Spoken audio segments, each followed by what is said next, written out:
Hello, my name is Matt and this is Pixel Burn, where I take a look at some of the more important, interesting or irritating things to have happened in gaming news this week. That is when I'm not listening to my cat make weird noises while she dreams.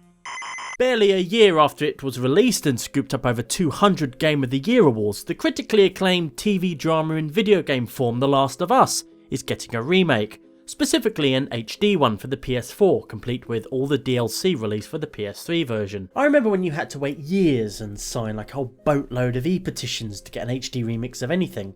Now a game barely has time to make it to the bargain bin before they get one. I mean, what next? A 1080p version of Dark Souls 2 running at 60 frames per second?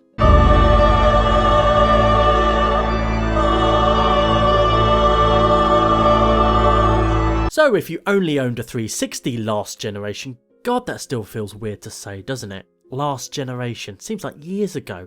Anyway, if you only had a 360 last gen and picked the PS4 as your taste for a new generation, then The Last of Us Remastered, or Tallure for short, is literally tailor-made for you.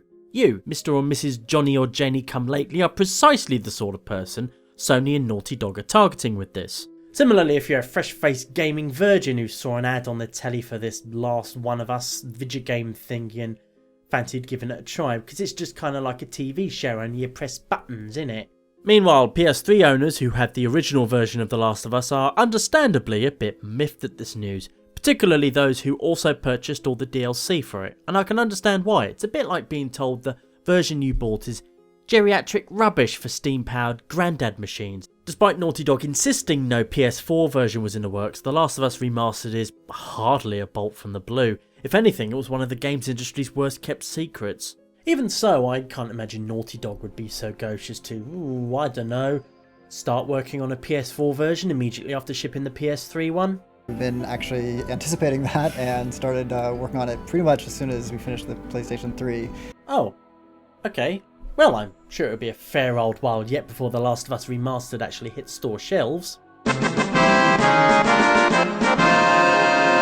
Lying, ladies and gentlemen, for when we're not talking about that right now, might put too much of a dent in your week 1 sales figures. Some people's anger at this news is understandable and somewhat justified in my opinion. Open secret or not, starting development of the PS4 version immediately after wrapping up the PS3 one, and then lying about it for months afterwards is a rather shitty thing to do. Nevertheless, if you own the PS3 version of The Last of Us, you shouldn't let this diminish any enjoyment you got out of it. Any you did get was more likely for its writing and its characterization than its game mechanics or its graphics, which were hardly shoddy by any stretch of the imagination. Slapping fancy graphical bells and whistles onto a story-heavy game is like engraving the works of Shakespeare onto sheets of solid gold. I mean, it might look nice and shiny, but it won't make Shakespeare any more or less enjoyable for you.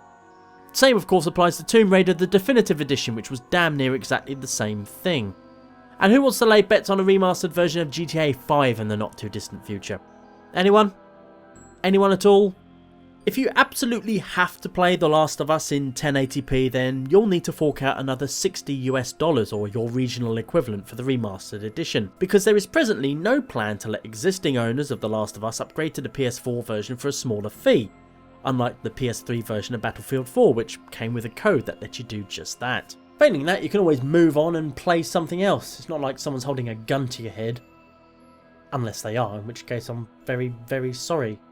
Not to mention rather surprised that they're actually letting you watch this. Thanks for watching, by the way. In other news this week, Nintendo announced release dates for the Wii U and 3DS version of Super Smash Bros. 4, which has no emotional resonance with me whatsoever since I've never ever played a Smash Bros. Game. Still, some people enjoy it, so more power to them, or something. Both versions of the game will have the same roster of playable characters, but each features exclusive stages, trophies and collectibles. The 3DS version, for example, also features an exclusive Smash Run mode in which players run through an open environment for stat power-ups before actually getting down to fighting with each other. And as is de rigueur with fighting games, Super Smash Bros. 4 comes with upgrades to existing characters and some entirely new characters to play. Among the fresh additions to the roster are the male villager from Animal Crossing, Little Mac from Punch-Out, Rosalina from the Super Mario Galaxy games, the Wii Fit Trainer, Mega Man from the Mega Man games, and a Pokemon. Yes, aside from never having played a single Smash Brothers game, I've never ever played a single Pokemon game either, so the addition of Greninja, or whatever his bloody name is and however you bloody pronounce it, means absolutely nothing to me.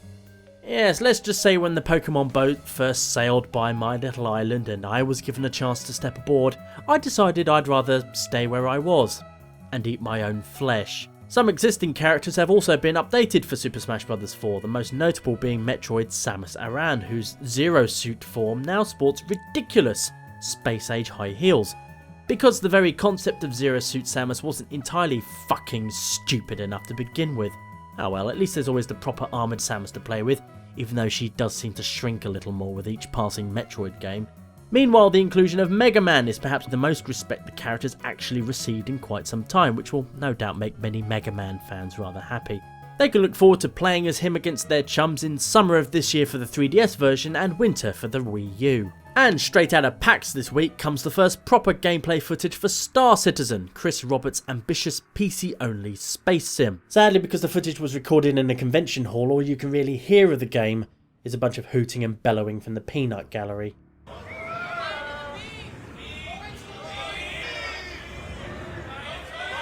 Even in this very early version, it looks absolutely gorgeous, with orbital installations firing whopping great lasers into planets and asteroid belts around the smouldering ruins of destroyed planets. The game also features Newtonian physics and G-forces for sad space nerds like me who get giddy over such things. And if you don't know what Newtonian physics or G-forces are, then quite frankly, I weep for the future of the human race. Meanwhile, Roberts also showed off some of the multiplayer, which seemed to consist mostly of him dying and respawning over and over again, while the crowd hollered like chimps at the zoo. Whatever happened to being quietly excited for something? Is that still a thing, or must every game presentation nowadays sound like a Nuremberg rally for gibbons?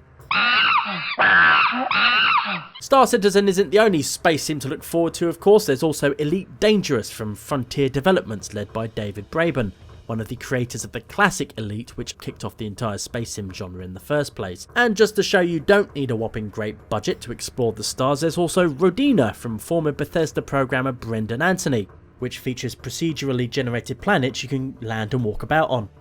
Basically, it's a really exciting time for fans of what was until recently considered an almost dead genre. And before some smartass brings up EVE Online, I see enough spreadsheets at my day job, thank you very much. Related to this news only by the fact that it involves space, a new Borderlands game called Borderlands the Pre-Sequel has been announced. It takes place between Borderlands 1 and 2 and charts the rise to power of Borderlands 2's villain, Handsome Jack, with you playing as one of 4 new character classes assisting him. One of the classes is Claptrap, the fan favourite wisecracking robot. So we can all eventually expect plenty of YouTube videos of multiplayer playthroughs where everyone is Claptrap. What interests me the most with Borderlands the Pre-Sequel, however, is that it's being made by 2K Australia, who made Bioshock 2, aka the best Bioshock game. So hopefully this instalment of the franchise won't have quite so many shitty internet memes stuffed into it like bonsai kittens. Perfect double rainbow all the way. According to 2K Australia, the Pre-Sequel will have more diverse humour than previous instalments, with a strong influence of Australian comedy and culture. And that's good news for gamers, because comedy is taken so seriously in Australia that the biggest jokes reap the greatest rewards. The suppository of all wisdom. They made him Prime Minister. Borderlands the Pre-Sequel is scheduled for release in the third quarter of 2014 for PS3, Xbox 360 and PC. And finally, fresh from PAX again, is the announcement of Civilization Beyond Earth from Firaxis, a new Civilization game that takes place beyond Earth, believe it or not. Which is exactly what the classic Sid Meier game Alpha Centauri was, making this essentially the Alpha Centauri sequel Firaxis fans have been crying out for years. In a nutshell, your plucky human colonists land on a new procedurally generated alien planet and have to survive there, either by conquering the local flora and fauna with bionic commandos, genetically altering everyone to live in harmony with their new environment, or stubbornly refusing to adapt and doing things the old-fashioned way by plonking cities all over the place. Civilization Beyond Earth is due for release in the fall of 2014, or autumn as we call it here. That's all for this episode of Pixel Burn. If you liked it, please do let me know, and let your friends know as well. At the very least, I hope you found it tolerable.